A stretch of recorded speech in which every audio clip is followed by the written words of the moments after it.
Shock Monkey Radio is entertainment for adults, by adults, and the views and opinions expressed here do not reflect upon the sponsors or FXBG Public Radio. For additional information, please refer to the United States Bill of Rights. Stand warned. Hello and welcome to Shock Monkey Radio. I am your host, the Madman. Sorry about last week. I was kind of ill, and you may have noticed my head injury, but do not worry, dear listener. This only happened a couple of days ago. You see it right there? Okay. I would love to tell you that some secret government agent clocked me on the noggin and took me to some hidden underground base in the D.C., Maryland, Virginia industrial complex and to threaten me about the things that I say on my show before last week's surprise absence. Ha ha ha. But no, the tickle in my throat turned into a full-blown mucus and sinus thing that I have every year around this time, especially since I am a heavy smoker. This illness left my lung capacity feeble, and a couple of days ago I went into a coughing fit, which happens, but I ended up slipping out of my chair and banging my big fat head against the concrete. I swear I had only had 3 beers at that point. I would like to say that I blacked out, but there was no blackout. And just like every other time I've had my bell rung, the VHS tape just kept playing with what seemed like a short skip. I got up off the floor and went to the bathroom with blood dripping down my face and left hand. I looked in the mirror and I immediately thought how I had just lost a fight with a left-handed person. I hate how confused my thoughts were in those first moments, but then I realized that these were Humpty Dumpty wounds. Right temple on the floor, left hand scraping the brick on the way down. So like the egg that is so oftenly portrayed as Humpty Dumpty, I may be a bit scrambled, fair warning. But I do feel fine now. Nothing like making an omelet with broken eggs. You can argue all day with people, even people who are making you the omelet, that there's no difference between an omelet and just scrambled eggs with whatever toppings you want. But are you telling me that there's no difference between a burrito and a taco salad? Obviously you can't eat an omelet with your hands, but we could start a drive-through omelet business. Anyway, I'm all good. I've taken a lot of shots to my big fat head, and I know it can scramble memories and thoughts. But I learned a few things out of this. Number 1, I need more exercise, and maybe we all do. It's been a long winter of COVID, and now it's spring, and believe me, it's safe. You and I have no excuse to not be at least walking around the neighborhood every day. Wave at your neighbors. Number 2, I need to cut back on the smoking. I can't stop, obviously, because nicotine, like caffeine, have been a crutch, which is a tool, obviously, you ableist bastard, which nicotine and caffeine have been a crutch, which is a tool for writers for thousands of years. And 3, I need to save my game more. Anyway, so I know I missed last week. I'm sorry about that. We started a little bit late today. We had some technical difficulties. It happens. It happens. Anyway, excuse me. So I'm going to continue on with this series of great movie rants. And even though I was sick and I wasn't able to speak for an hour straight without, those kind of disgusting noises on my podcast, so I decided to go ahead and cancel last week. But the one thing I was upset about is I didn't really get to do these rants last week. So let's talk about these movie rants. You see if you can guess what movie they're from. All right, this is a rant from a drunk in a bar. There's three kinds of people: dicks, pussies, and assholes. Pussies thinks that everyone can get along, and dicks just want to fuck all the time without thinking it through. But then you got your assholes. And all the assholes want is to shit all over everything. So pussies may get mad at dicks once in a while, because pussies get fucked by dicks. But dicks also fuck assholes, Chuck.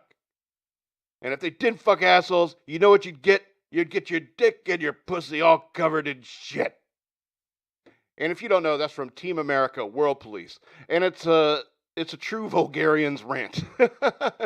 It really is. However, there is some real simplistic genius to this argument. It's like, if you really divide people into 3 different categories in the world, dicks, pussies, and assholes, you could really kind of live your life in a simple kind of understanding about how the world works.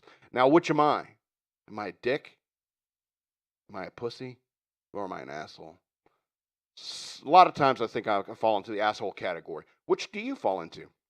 Like I said, it's a true vulgarian's rant, but there's a simplistic beauty to the vulgarity. All right, let's go on to this next one from a real messed up scene. I'll explain later. You see if you can guess it. Well, I believe in the soul, the cock, the pussy, the small of a woman's back, the hanging curveball, high fiber, good scotch, that the novels of Susan Sontag are self-indulgent, overrated crap. I believe Lee Harvey Oswald acted alone. I believe there ought to be a constitutional amendment outlawing AstroTurf and the designated hitter. I believe in the sweet spot, softcore pornography, opening your presents on Christmas morning rather than Christmas Eve, and I believe in long, slow, deep, soft, wet kisses that last 3 days. Good night. You know what that one is? That's a tough one. That is from Kevin Costner in Bull Durham. And this was a scene where Susan Sarandon and her future husband, Tim Robbins, or were they already married at that point? I don't know. Anyway, so Tim Robbins and Susan Sarandon sits down Tim Robbins and Kevin Costner on the couch and says, look, basically I only bang one baseball player every season. You guys got to figure out who's it's going to be. And it's messed up, man. Bull Durham's a messed up movie. Baseball. But so Kevin Costner says, no, I don't do that. I'm a minor league ball player. I'm tired of tryouts. You want me, you come get me. And so I think that this little rant, it proves that sometimes a rant can be charming. It got a little bit, it's like ranty about the baseball. It was like, I have extreme views on baseball. Designated hitter needs to go. I'm with you, Kevin Costner. AstroTurf, that needs to go. I'm with you, Kevin Costner. And even going off into some other cultural thing, like Susan Sontag's novels. Like, do you believe Kevin Costner actually read that? Or probably because some woman told him to read it.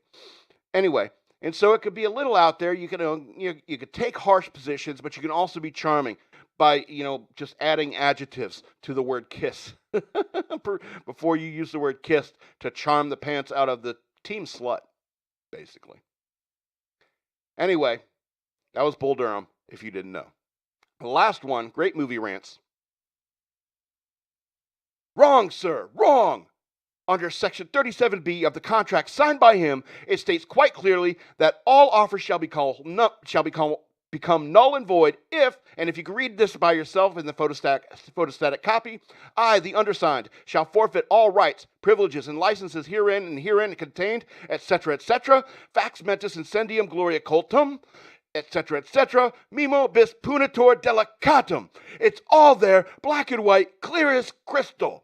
You stole fizzy lifting drinks. You bumped into the ceiling, which now has to be washed and sanitized. So you will get nothing. You lose. Good day, sir. And if you don't know that one, that's Willy Wonka. EK's all over it. That's Willy Wonka. And what's great about that rant is that it is the perfect amount of Wonka crazy. It's a perfect amount of Wonka crazy, where it's like, it's all clear as crystal. All these, I think this gibberish Latin words. I didn't look it up because I'm not that nerdy.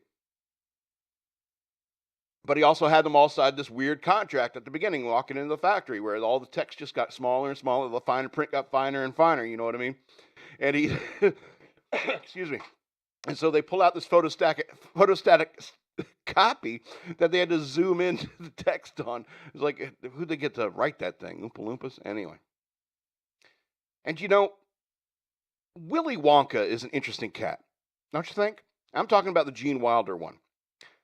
See, I didn't see any other version of it. So, Willy Wonka, he's almost like a supervillain.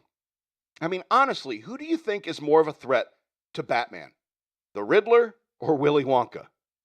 Maybe Batman's investigation lead him towards a bunch of missing children at the Wonka factory. Maybe checking in on the slavery rumors about the Oompa Loompas. He uses a whistle to summon them, Wonka had that dark side.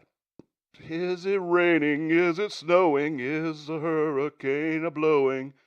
Not a speck of light is showing, so the danger keeps on growing. Are the fires of hell a-glowing? You know what I mean? I am surprised no comic books took up Wonka as a bad guy. I imagine it's intellectual property rights holding that up. Butterscotch, butter gin, and Wonka says candy is dandy, but liquor is slicker. Homeboy gets his drink on. Butter gin sounds gross, though. Then consider his office at the end of the movie. Half of everything. Everything in the office is halved, like Dewey Cox's brother. That implies some sort of psychological issue if he decorated that room that way. Is he half the man he used to be, all Stone Temple Pilots? Or does he feel like he only experienced half of life, making candy, rescuing Oompa Loompas, bringing all that joy to children and people who love candy, but no wife or child to leave his legacy to? Now he has to give it all away to a weird Charlie Bucket and his weird bedridden yet cokehead grandpa. Speaking of saving the Oompa Loompas, and Willy Wonka's got PTSD from fighting off those vermicious canids. Also, where does the Willy Wonka factory exist in this movie? Everyone speaks English, half of which have an American accent, half of them are British. You have some German speakers, and the town looks like London for street level, but Germany from the air, in the Wonkavator. See, he is a supervillain, the Wonkavator. He has a Wonkavator. He has a spaceship that shoots out of his factory. That is supervillain shit to install in your factory. And Batman watches stoically from the shadows as the Wonkavator blasts off with Charlie, Gramps, and the Wonka. Now we can add child endangerment to the charges, Wonka, Batman says grimly. Gee, how do you mean, Batman? Robin asks. Never mind. That's my Willy Wonka rant. Beer, delicious beer. You know how it is when you're at the end of the cold and your throat is all scratchy? That's what it's like. It's like my throat is always dry. It sucks. Anyway, I do want to talk about gaming a little bit because I was able to, before I got sick, whoa, must have knocked my mic there. Before I got sick, having mic problems here. Check, okay. So, checking the mic here. All right. So, I did some gaming. It was a couple weeks ago, and we played. It's called Xia or Xia XIA Legends of a Drift System, and it was really fun. It was really really fun. But I do want to talk about playing when it comes to games like that, whether it's a strategy game like Xia or it's a role playing game like Heroes Unlimited. You know, I highly recommend playing with your gut more than using your brains. You know. You can sit there and get bogged down in all the rules you get involved in some new game, whether it's Heroes Unlimited, whether it's Dungeons and Dragons, whether it's this is the Legends of a Drift System. It's like once you get the general idea of how the game works and how gameplay works, you know, just play with your gut. You know, don't get bogged down in the rules. I don't find that I find that kind of stuff makes the game unfun. Yeah, and when it comes to like games like Xia Legends of a Drift System. It seems like a very simpler version of a game we used to play called Firefly. And Firefly is incredibly complicated. Lots and lots of rules. It's a pain in the butt to play. There's so many pieces, it's ridiculous. And I'm not saying that Xia Legends of a Drift System has too many, has way too few pieces. I'm not saying that. There are plenty of pieces in a lot of these board games these days.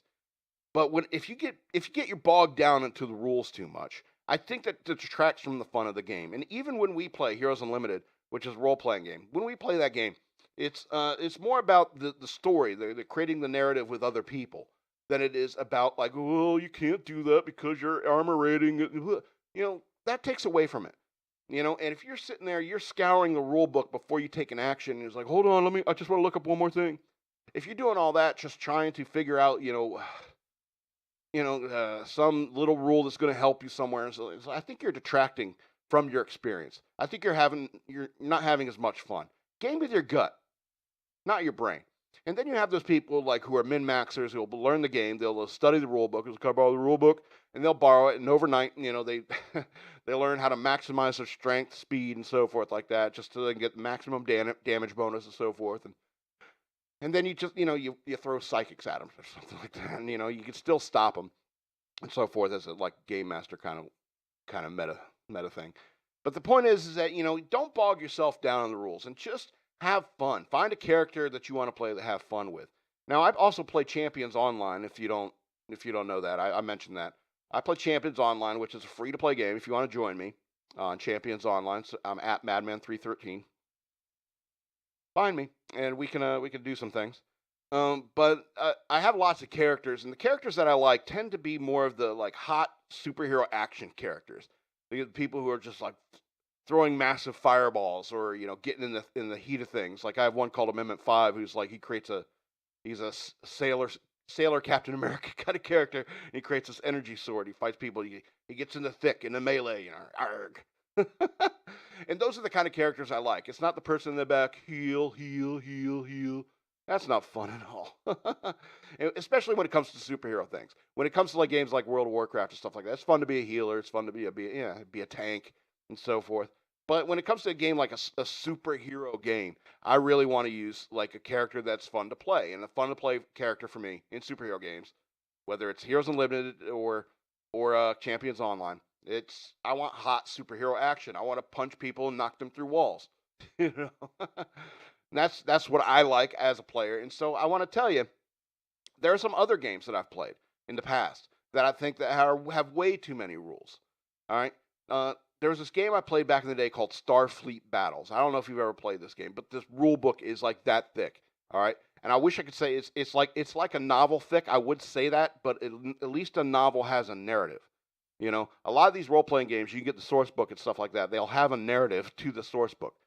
But the Starfleet Battles rulebook was written like a Starfleet technical manual, 1.1.1.0, rule 1.1, so that people can access rules. And it was the tedium of this game to have a starship and have it travel to sector. You got to allocate like all your impulse points. It's like, am I going to warp? And if I'm going to warp, then you need to allocate warp points. It's ridiculous. It was ridiculous. And so we eventually just made like a streamlined set of rules for ourselves that we can play.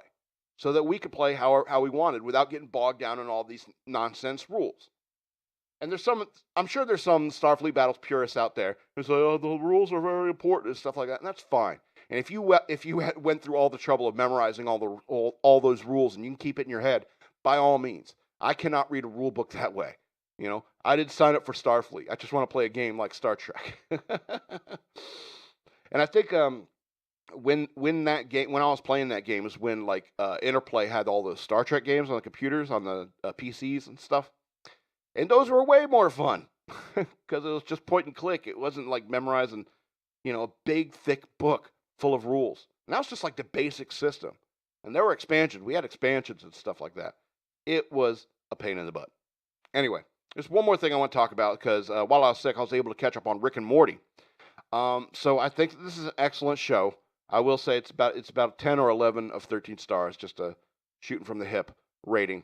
And but here's the thing about Rick and Morty: they sometimes brush up against preachy content. All right, it's almost as if they think religion and science cannot exist in the same dimension, much less any single mind. So be careful, Rick and Morty. Be careful. And don't think that we don't notice the days that you phoned it in. Interdimensional cable, etc. And those recordings that you use. And it's like, it's good enough. Have the voice guy just react and we'll use that. We notice when you phone it in. All right? Not everyone who watches Adult Swim is high and dealing with ADD. All right, let's go ahead and get into the news worth knowing. All right, so, excuse me. Blackburn questions ICE DHS on spending $86.9 million on hotels for migrants. All right. Republican Senator Marsha Blackburn is demanding answers from the Department of Homeland Security and Immigration and Customs Enforcement Tuesday with over $86.9 million. News worth knowing. $86.9 million the agencies are spending to house more than 1,200 migrant families in hotel rooms. The Biden administration earlier this month awarded ICE an $86.9 million contract through Texas-based nonprofit Endeavors for hotel rooms near the border to provide temporary shelter and processing services for families who have been expelled from the United States but have been placed in immigration proceedings for their removal. But Blackburn, the Republican from Tennessee, in a letter to DHS Secretary Alejandro Mayorkas and ICE Acting Director Tay Johnson, is questioning the nonprofit's past financial disclosures and how the new contract funds will be used. Blackburn said in 2018, Endeavors brought in over $38 million in contributions and grants, and noted that IRS filings showed that nearly $22 million of almost half of those contributions went to salaries. This raises questions if half of the $86.9 million in ICE contract proceeds will likewise be allocated towards employee and executive compensation instead of migrant services or housing. Blackburn wrote, as the current contract stands, the costs to taxpayers for housing 1,200 migrant families for 6 months is about $71,000 per person. Jeez Louise. For a family of 4, that amounts to a shocking $284,000, enough to buy a small house. The ICE contract with Endeavors provides 1,239 beds and other necessity services for families, including comprehensive health assessment for COVID and COVID-19 testing. Other services provided Endeavors for migrant families navigating the U.S. immigration process include victim services, therapeutic regimens, educational resources, and mental health care. Endeavors also culturally appropriate. Endeavors also offers culturally appropriate, trauma-informed, child-centered case management, home study, and post-release services for unaccompanied children and their sponsors.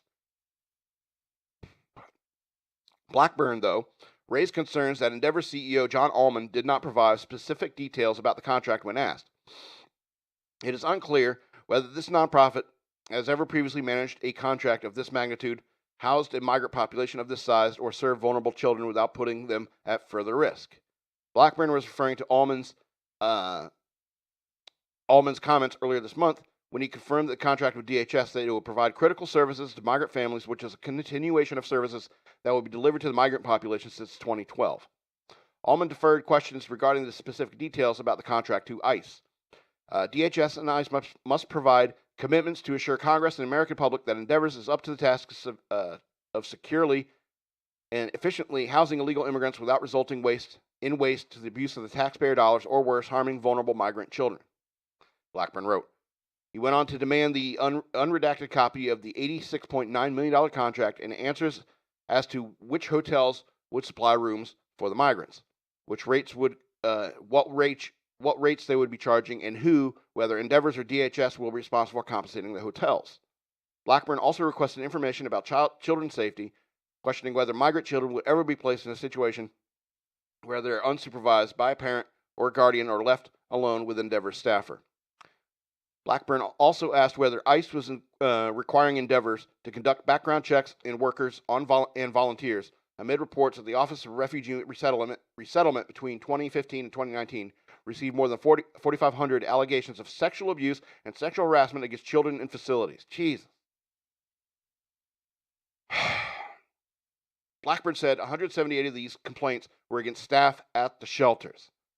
Meanwhile, Blackburn also asked if nonprofits would be subject to the same rigorous security standards as private detention facilities. Quote, does ICE have any plans to eventually eliminate private and illegal immigration facilities? He wrote. He demanded answers from Mayorkas and Johnson by April 15th. The number of migrant children in federal custody has surged past 4,000, with roughly 94% of beds of migrant children occupied, sources told Fox News, while adding that migrant children are entering the federal custody faster than they are leaving, creating a black backlog. Customs and Border Protection announced that the agency counted 100,441 individuals in February, a 28% increase over January, the agency said.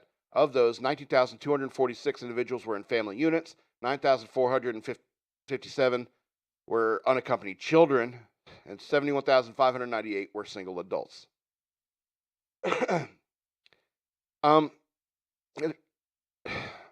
I could sit here and say all day, it's like we should kick them all out of our country. I could say that, but I have compassion in my heart, But here's the thing: it's like when we got the first real big influx of Americans here in the United States, it was a ton of European immigrants coming from New York, and that's when we built like Ellis Island and stuff like that, and we like screened people for medical procedures there for infectious disease and so forth.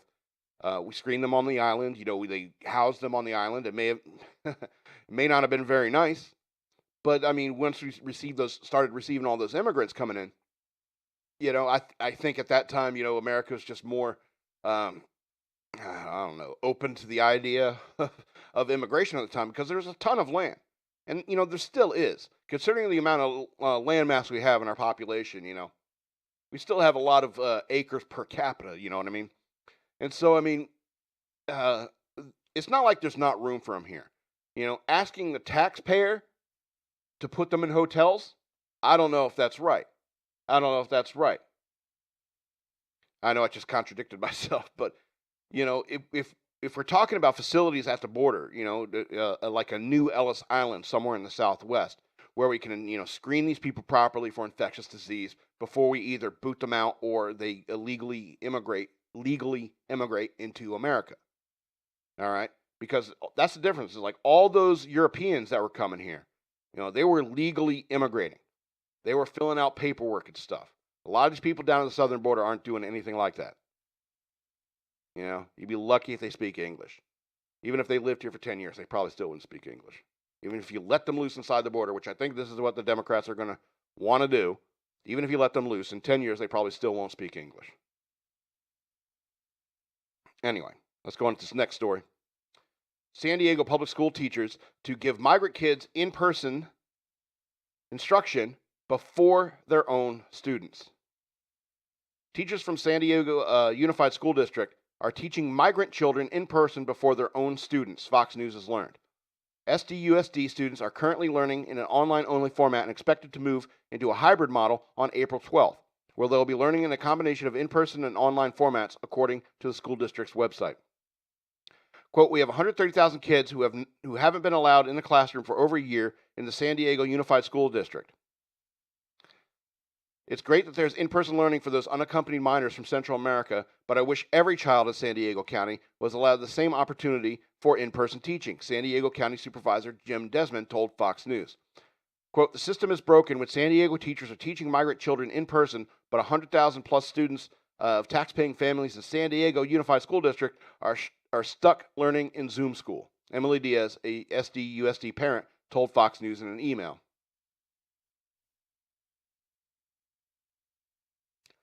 Spokeswoman. Oh, it's always supposed to be spokesperson if it's not a woman. But if it's actually a woman, you say spokeswoman. You don't want to say spokesman. Even if it's a man, you don't want to say spokesman. Anyway, an SDUSD spokeswoman confirmed to Fox News that the district has shared information about the opportunity for teachers to volunteer teaching migrant children in person during their spring break this week.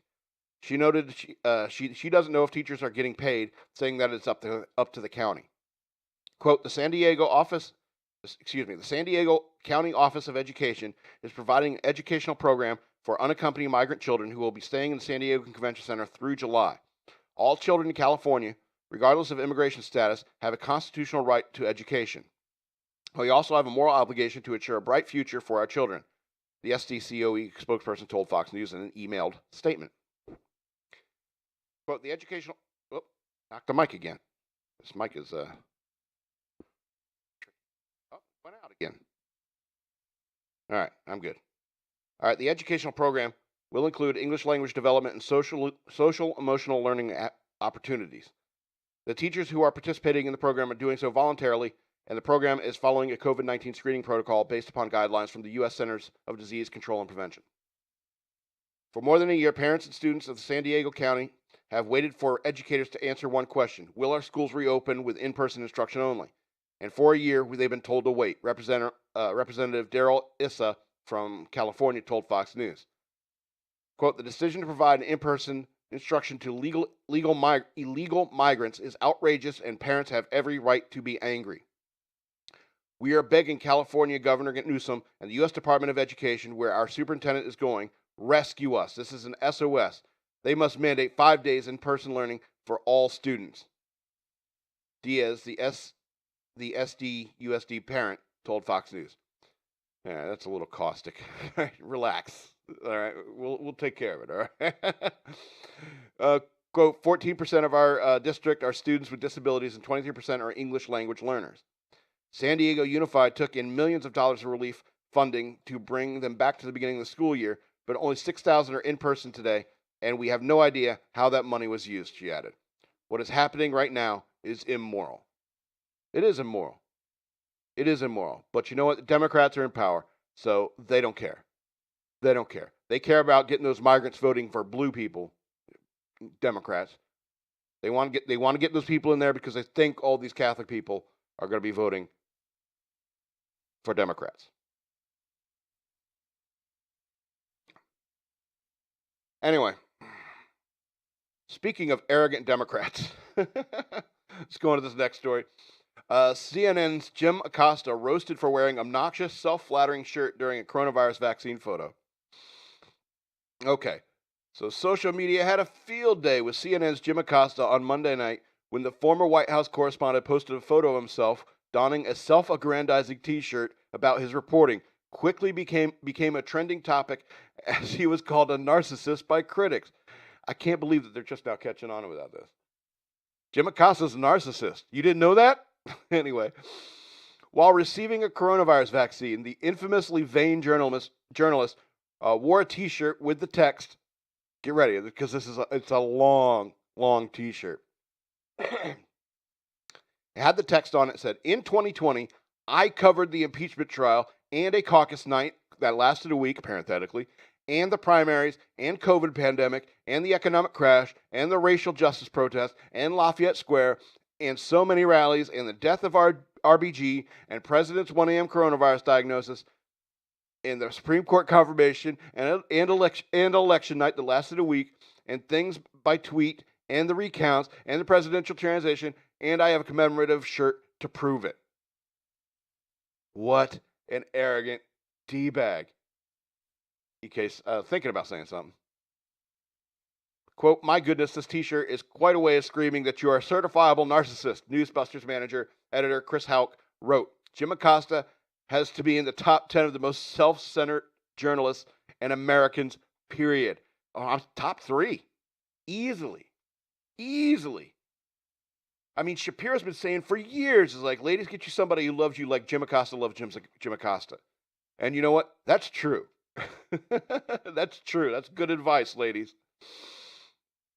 Anyway, Acosta emerged as a hero of the anti-Trump resistance over the past 4 years and often made himself the center of attention by shouting questions, grandstanding during press briefings, and arguing with members of the Trump administration.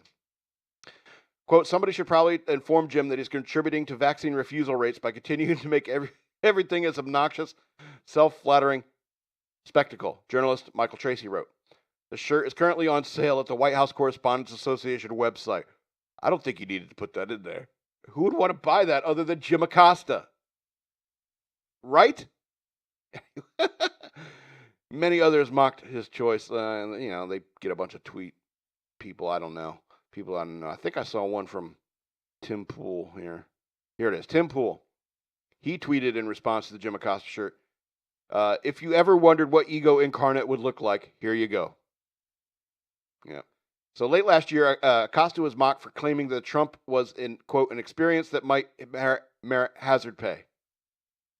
What a douche. Anyway, Acosta, pay me more money. Acosta was moved off the White House beat when the Trump presidency ended. During his time in the White House, Acosta had been known for a combative style of questioning members of the administration, favoring bombastic editorializing over disinterested reporting. He sparred with everyone from former press secretary Kayleigh McEnany to former senior policy advisor Stephen Miller to Trump himself. He famously refused to give up a microphone in 2018 after he engaged in a contentious back and forth with Trump at a press conference. I remember that press conference. It seemed like Trump was just going to walk out of the room or just run across the room and strangle him, And it looked like in the moment that you could see in Trump's mind, it's like, I better leave before I strangle this guy. Acosta refused to pass the microphone to the female White House aide, and there was a brief contact between the two. His White House pass was revoked later that day and was eventually restored when CNN argued that it violated the network and Acosta's First and Fifth Amendment rights. And they're probably right about that. The encounter with the aide didn't change his style as Acosta continued his aggressive behavior towards the members of the Trump administration. But I think CNN should have replaced him. They should have sent somebody else to do that. Network has no rights. The network, EK saying is like the network doesn't have rights because it's not a human being, and I think that's fair. But the journalists are human beings, and I mean, so I guess maybe that was the decision that was made, is like, because Jim Acosta is a reporter and has a press pass, even if it doesn't matter what network he works for, he still has the right to the press. First Amendment. It was just, he was a dick, and they needed to warn him. And I think the CNN should have sent somebody out to replace him on that in that beat for their network. Yep. Anyway, so Caitlin Collins replaced Acosta as CNN's chief White House correspondent when Biden took office because she's not gonna say shit. And I don't think even Jim Acosta could keep quiet about Biden right now. Anyway, oh boy. All right, I want to talk a little bit about these hate crimes that are on the rise. NYPD seeks information after video of brutal subway beating emerges. And I think this is one of two incidents that happened in New York. All right, New York Police Department Hate Crimes Unit appealed to the public on Monday for information on a video posted on social media that captures a brutal beating inside a subway car. Police retweeted the video of an altercation that shows an unidentified assailant pummeling a person who was described as an Asian male. The video was taken aboard a Manhattan-bound J train. The video begins with the individual dressed in black quickly getting an upper hand and then landing punch after punch. Nobody on the train intervenes in the fight. Shame on you. And that ended with a man dressed in white appearing to be knocked unconscious.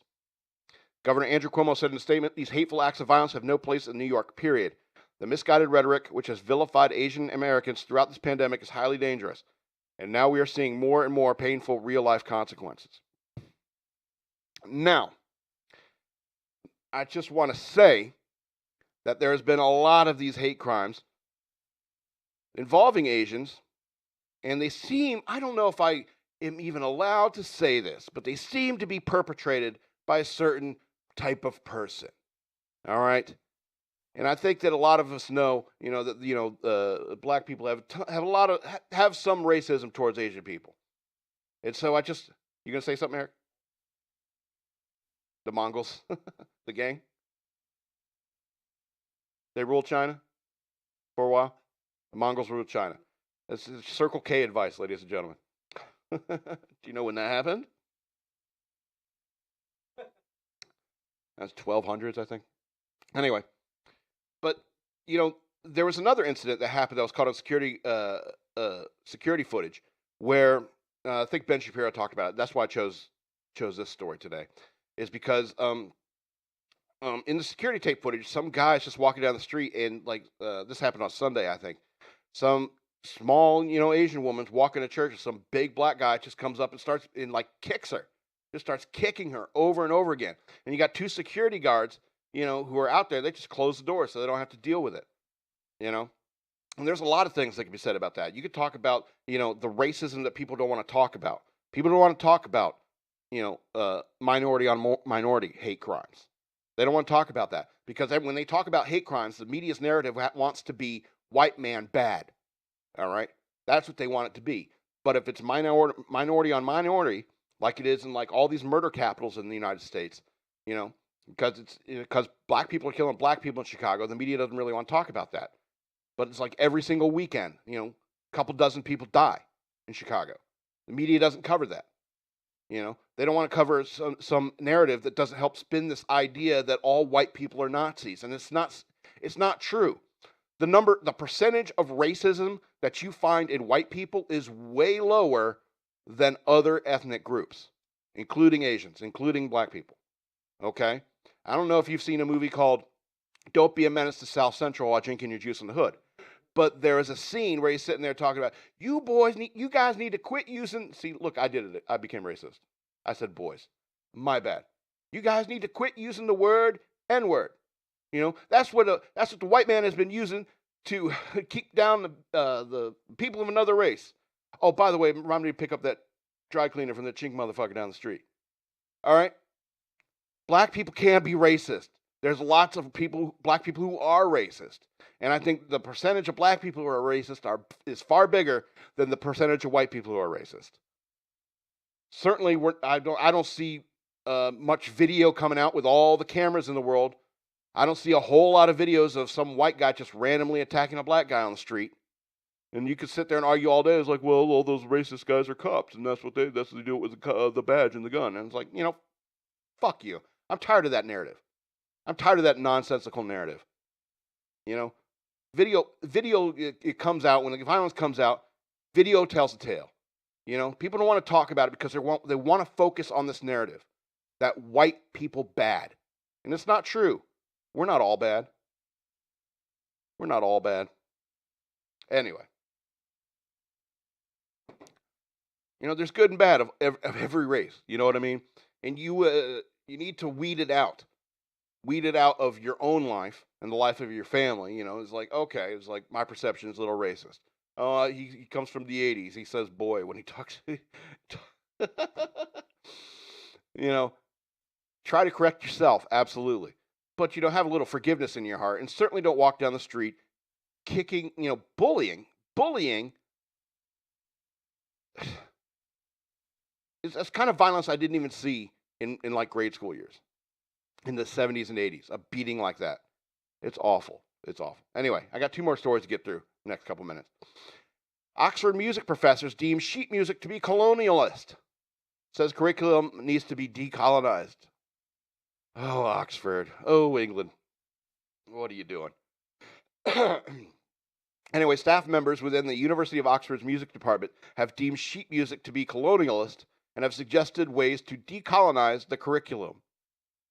Professors say that music notation has, quote, shaken off its connection to its connection to its colonial past, and that not rebranding it would be a slap in the face to students of color, according to the documents reviewed by the British outlet The Telegraph. Yeah, it's absurd, dude. The white faculty, I'm sorry, they're British, of course they're white. The same faculty also reportedly questioned whether the current curriculum was complicit in white supremacy, pointing to the programs focused on white European music from the slave period, composers like Mozart and Beethoven. God damn. They're going to cancel Mozart and Beethoven. They own slaves. The professors further suggested that certain classical music skills, like playing the piano and conducting a classical orchestra arrangement, ought not to be required because they structurally center on white European music and cause students of color great distress. What? The faculty members said the curriculum should broaden its music offerings with studies like African and African diasporic musics. Oh, why is that one you list first? Why did you list that one first? Global musics and popular musics. Oxford's music curriculum already offers non-Eurocentric course options, but the professors who proposed those changes in the school's early all-white faculty gives the privilege to white musicians by default. Oh my God, I don't want to read any more of this story because it's absurd. It's absurd. Music is like a written language. It's like a language. It's a written language. All right? And it's just like this Latinx nonsense, If you're going to tell me there's a difference between a Filipino and a Filipina, you're out of your mind. Latinx at the Olympics, X Games? That sounds like... That's where a phrase like Latinx belongs, is at the X Games. EK's right. Yeah. Latinx is a team at the X Games. All right. We got one more story. One more story. And I like to end on a happy note. Mom upset after baby's Bluetooth nightlight allegedly picked up audio from neighbor's adult film. A mother in Scotland got scared when she heard strange noises coming from her baby's bedroom late at night, only to realize later that her Tot's Bluetooth nightlight had picked up the sounds of a neighbor watching an X-rated film. Over the weekend, Dawn Lothian and Josh McKay were watching TV at their Edinburgh home when they heard mysterious moaning from their baby daughter River's bedroom. Southwest News Service reports. Startled, the mom rushed to investigate and said that the sleeping 5-month-old was about to wake up to the noisy sounds of an adult film inexplicably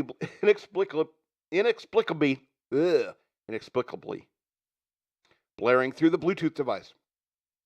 Quote, when I went through, I was like, oh my goodness, Lothian 29 recalled.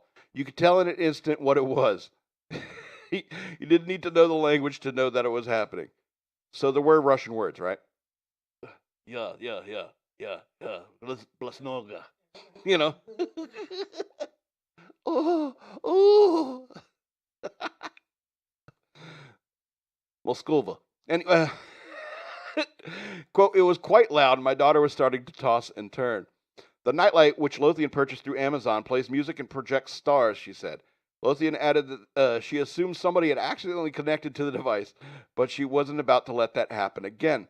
The next day, the proactive parent posted a note on the door of the shared building to call out the unknown culprit.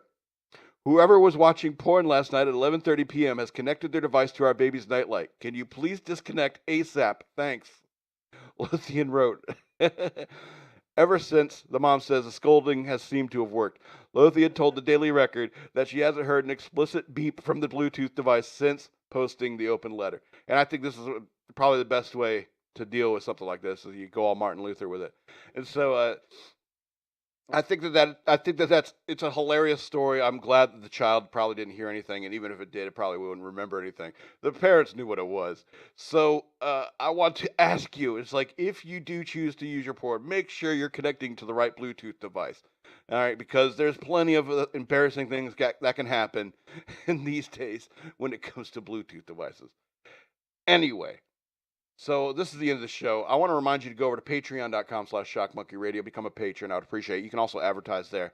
I would appreciate it. You can also send me cash through Cash App. Use the hashtag ShockMonkeyRadio. I also have books available for purchase online. Search for Scott L. Robbins on Amazon for my books for digital download. Scott L. Robbins with 2 T's and 2 B's. I would appreciate it. I also want to remind you about my YouTube channel. I might have a lot more content coming your way on YouTube. Soon. I'll let you know. You can search for Shock Monkey Radio on YouTube, and so we may have a lot more coming there. Like, share, and subscribe to those videos. I would appreciate it, because content like mine is shadow banned all throughout the world. And I was just talking. It's like podcasts are one of the only things that are not censored as aggressively. I don't know why that is. I really don't know why it is. But yeah, you kind of go seeking podcasts, I guess. And so, yeah, I want to remind you to follow me everywhere on social media if you can find me. I would appreciate it. Send me some cash, help me out.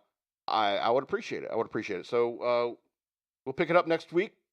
And this has been Shock Monkey Radio. I'm the Madman, and I love you.